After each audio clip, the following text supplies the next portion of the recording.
Marian തീർത്ഥാടന കേന്ദ്രമായ തുമ്പോളി പെരുന്നാളിന് കൊടിയേറി. ആയിരങ്ങളാണ് ചടങ്ങുകളിൽ പങ്കെടുത്തത്.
മരിയൻ തീർത്ഥാടന കേന്ദ്രമായ തുമ്പോളി പരിശുദ്ധ അമലോത്ഭവ മാതാവിൻ്റെ 425ാമത് ദർശന തിരുനാളിന് കൊടിയേറി.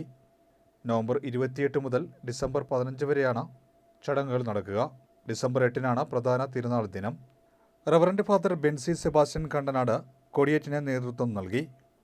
Reverend father Sebastian Pallikkal OSJ സന്ദേശം നൽകി. സമർപ്പിതരുടെ ദിനമായ വെള്ളിയാഴ്ച ജപമാല, നോവേന, ദിവ്യബലി എന്നിവ നടന്നു. ദിവ്യബലിക്ക് റവറൻഡ് ഫാദർ ക്ലിഫ്ലൻഡ് ഫെർണാണ്ടസ് മുഖ്യ കാർമ്മികത്വം വഹിച്ചു. റവറൻഡ് ഫാദർ ജോസ് പ്രമോദ് ശാസ്താംപറമ്പിൽ സന്ദേശം നൽകി. ആയിരങ്ങളാണ് ചടങ്ങുകളിൽ പങ്കെടുത്തത്.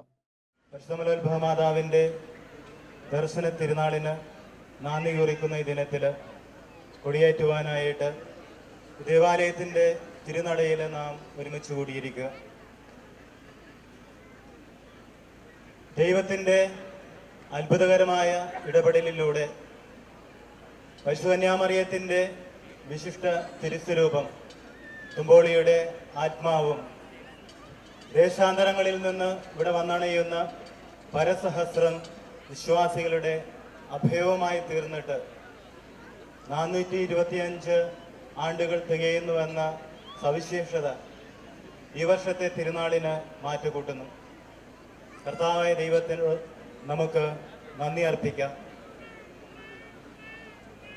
4.25 നൂറ്റാണ്ടുകളിലായി നമ്മുടെ പൂർവികർക്കും നമുക്കും പരിശുദ്ധ അമ്മയുടെ മാധ്യസ്ഥം വഴി ലഭിച്ചിട്ടുള്ള അനുഗ്രഹങ്ങളെ ഓർത്ത് നന്ദി പറയാം.